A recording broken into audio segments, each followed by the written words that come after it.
คนฝึกแนวแบบที่ตนพอใจมักเรื่องกีฬาพัฒนาวิชาเอาไว้มักแบบการค้าก็หลายเป็นนายต้องฝึกฝนตนแต่เขาคนนี้ชีวิตนี่ศิลปินเป็นคนติดดินหากินอยู่ในวงการบ่เคยสอบกมมักใหญ่เป็นอันตพานพายกีตาร์อยู่ถึงหน้าห้านสื่อนั้นขอสงวนตน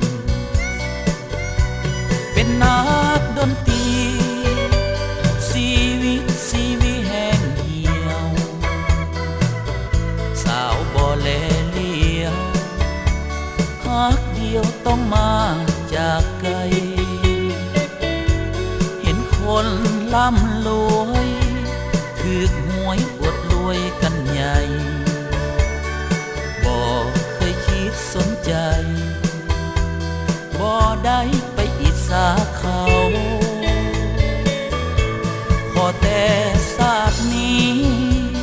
ให้มีแต่ความหักใครเพื่อนฝูงมากลายอาศัยอยู่ในสังคมฝากเสียงดนตรีที่มีให้ท่านชื่นชมความฝันอันเพียงลมฮักบ่สมทนสู้ความจริง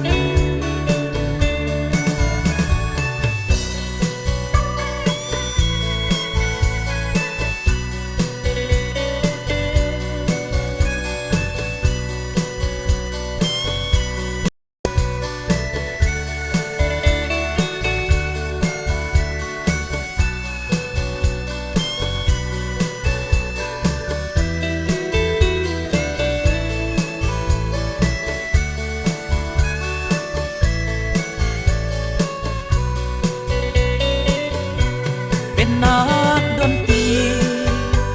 ชีวิตแห้งเหี่ยวสาวบ่แลเลี้ยวฮักเดียวต้องมาจากไกลเห็นคนร่ำรวยถูกหวยอวดรวยกันใหญ่บ่เคยคิดสนใจบ่ได้ไปอิจฉาเขาขอแต่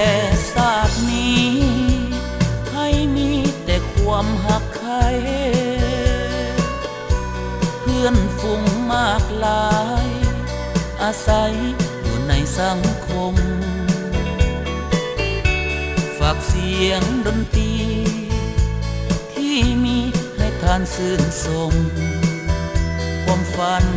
อันเพียงลมฮักบ่สม